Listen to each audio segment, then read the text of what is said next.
Hey guys, today we're going to cover a few questions off of the word knowledge portion of the ASVAB. Now remember, this is basically a vocab test, and remember, I'm not an English teacher, I'm a math teacher, but maybe the way I explain some of these words will resonate better with you than it would with like an English teacher.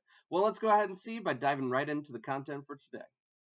Obeyence most nearly means what? Obedience, reluctance, suspension, or relief. So obeyence is when you're like waiting for something to happen. It's like caught up and you're like waiting for it to continue forward. So in this case, the best answer here would probably be C, a suspension, where it's like a waiting until you're going to continue. Multifarious most nearly means what? Well, multifarious means like it's a mix of things, different items all coming together. Looking through these, the closest to that would be thinking of something as being an assortment, which would also be like a mixed or variative of them put together. So we're going to go with A, assorted. Plaintive most nearly means what? Well, plaintive means like you're very sad. It's kind of just a downer on life. So we're going to say that our best one here would be mournful because that's closest to being like sad. So we're going to go with D.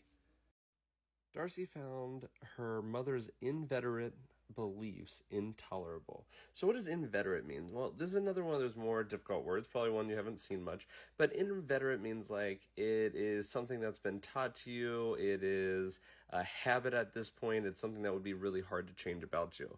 So looking through here, controversial wouldn't fit that at all. Or manipulative, the best would be either ingrained or traditional. Because this is something that is like a habit that would be harder to break, a closer definition for that one would be the ingrained. So our answer here is B. The prosecutor's trenchant closing statement deeply affected the juror's verdict. So what does it mean in this case? Well, if it's deeply affecting the juror's verdict, it means it was probably good in some way, shape, or form, because that's the whole point of what they're doing, right? The prosecutor's trying to convince them to believe what they're saying. So looking through these, if they were effective in what they were doing, I would say it's not going to be mild or long. It could be polite if they were trying to gain respect, but I think our closest one, just from context clues alone, is going to be A, effective. Well, that's all we're going to cover today. Thanks for joining me. Remember, if you want more practice with the ASVAB, go ahead and try clicking on one of these videos over here and keep checking back to my channel because I'll be putting up new videos like this one every week. Again, thank you and have a wonderful day.